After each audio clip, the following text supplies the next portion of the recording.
Hi friends, welcome to our channel. NTR అన్న upcoming movies గురించి అయితే తెలుసుకుందాం ఫ్రెండ్స్. అసలు వేరే యాంగిల్ అయితే ఈ మూవీస్ అయితే వస్తున్నాయి అనమాట. అసలు కట్అవుట్ పూర్తి చేంజ్ చేసుకుని అయితే మన ఎన్టీఆర్ అన్న అయితే వస్తున్నాడు. ఫస్ట్ అయితే న్యూక్లియర్, మా వామో ఇలాంటి మూవీస్ అయితే ఎవరు ఊహించుకోరు మన ఎన్టీఆర్ అన్నకైతే. తర్వాత దేవరా పార్ట్ 1 ఉంది, పార్ట్ 2 ఉంది. కొట్టాల శివ గారి డైరెక్షన్ లో, అనిరుద్ గారి మ్యూజిక్ కాంబినేషన్ లో అయితే ఈ మూవీ అయితే వస్తుంది. తర్వాత ఎన్టీఆర్ 31 అనమాట.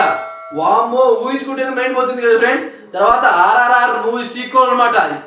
రామ్ చరణ్ మరియు ఎన్టీఆర్ వీళ్ళిద్దరు కాంబినేషన్ లో ఇంకో మూవీ అనమాట. తర్వాత వార్ 2 హృతిక్ రోషన్ మరియు ఎన్టీఆర్ అన్న వీళ్ళ కాంబినేషన్ అయితే వస్తుంది. అసలు వేరే యాంగిల్ అయితే వస్తుంది ఫ్రెండ్స్. ఈ మూవీస్ లో మీకు ఏ మూవీ గురించి ఎక్కువ వెయిట్ చేస్తున్నారో కామెంట్ చేయండి. అలాగే మీకు ఎన్టీఆర్ ఫ్యాన్ అయితే లైక్ కొట్టండి ఫ్రెండ్స్.